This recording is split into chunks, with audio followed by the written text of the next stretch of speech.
Our last sea day started off with breakfast in the galley.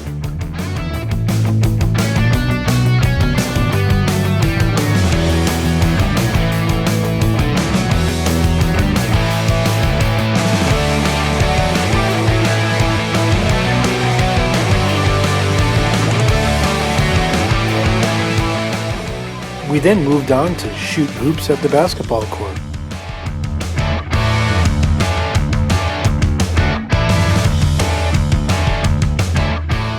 Of course, we had to take our favorite workout class, VHS, one more time.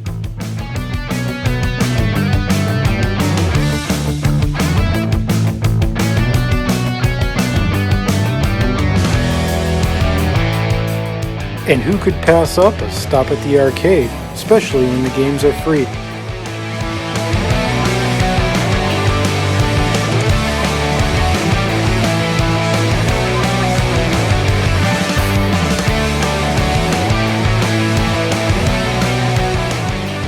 Dinner was had at the Razzle Dazzle restaurant, which boasts light and healthy fare with the creative flair.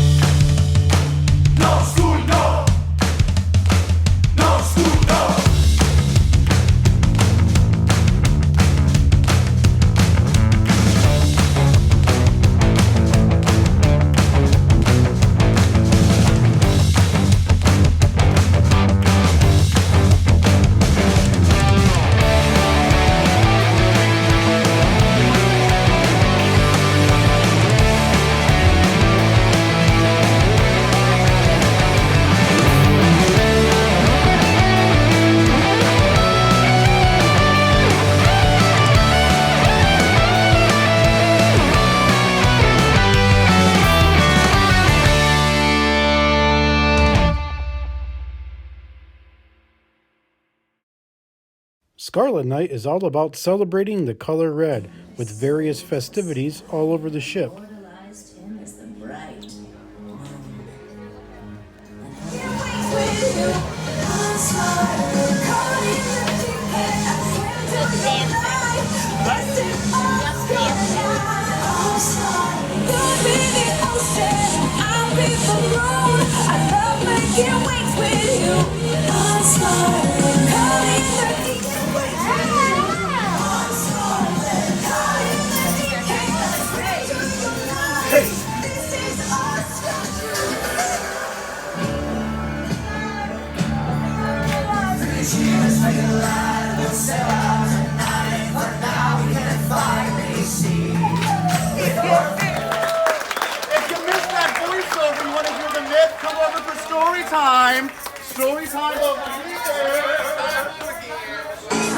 Once upon a time, or a long, long time ago, there was no moon in the sky, so it was very, very dark. Sailors could only travel during the day, but then they would have to return back home. So human civilization was a little bit stunted, you could say. Now, one sailor...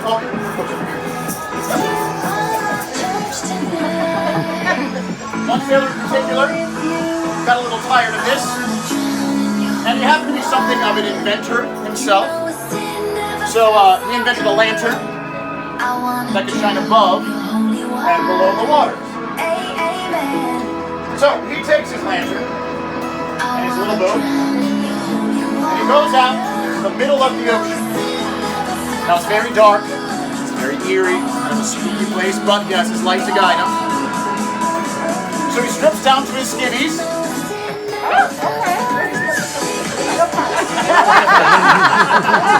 He strips down to his skivvies. And he dives on in. Now, of course, he had his lantern with him. And when he dives in, he encounters the goddess of the ocean, who at that point personified as the goddess of, she's an octopus, a red octopus. Now, I don't know how you flirt underwater. There must have been something in the bubbles. But they hit it off right away. Instant chemistry. passionate love affair. He would take a big deep breath of air, and then he would swim down with her. And up until this point, she was the only one seeing the bottom of the ocean, so it was sort of nice seeing these like familiar sights through his eyes. So she would take him to all her favorite coral reefs and shipwrecks. Swimming down, he of course had his lantern with him. Now, like a lot of new relationships, it got too deep, too quick. And I realized he was mortal, and he required air to live. So one day they're down there, and they're down there, and he realized, wait, I need to get some breath. So he starts swimming up. The air is getting tighter in his lungs. He's getting closer and closer to the surface, and just as he's about to break through, he drowns.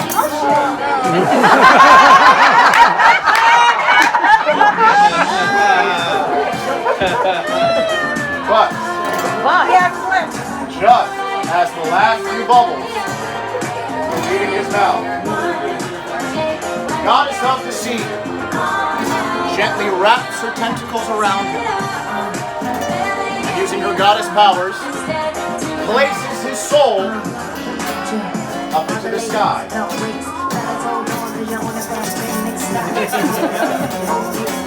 Now, you may recognize his soul as the moon,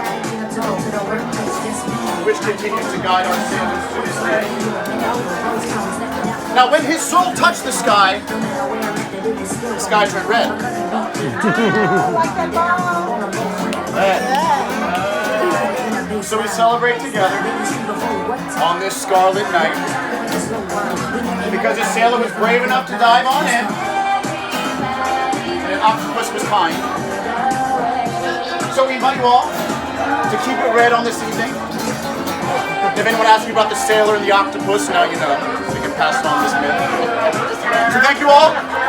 Keep it red.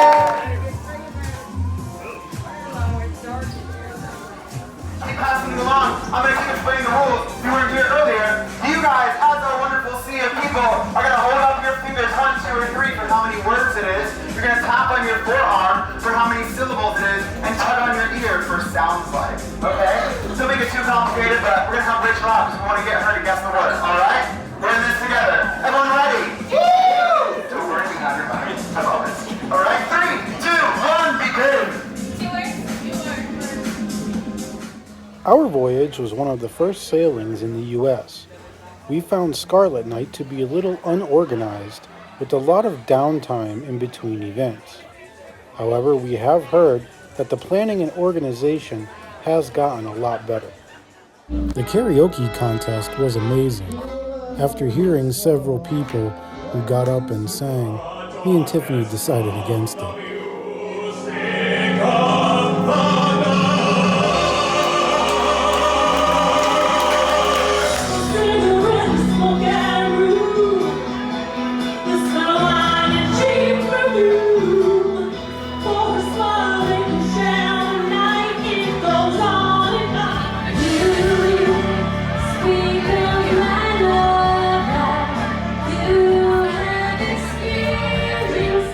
The deck party was supposed to begin at 10:30. However, after waiting around until 11 and the party still had not started, we turned in early and ordered room service. Let us know about your Scarlet Night experiences in the comments below.